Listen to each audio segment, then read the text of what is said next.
An earthquake of magnitude 4.3 occurred in the evening on Sunday, December 4, 2022, at 8:11 p.m. local time near Nikolski, Aleutians West, Alaska, USA, as reported by the United States Geological Survey.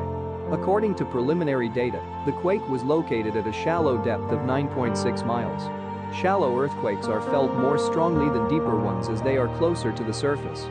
The exact magnitude, epicenter, and depth of the quake might be revised within the next few hours or minutes as seismologists review data and refine their calculations, or as other agencies issue their report. A second report was later issued by the citizen-seismograph network of RaspberryShake, which listed it as a magnitude 4.3 earthquake as well.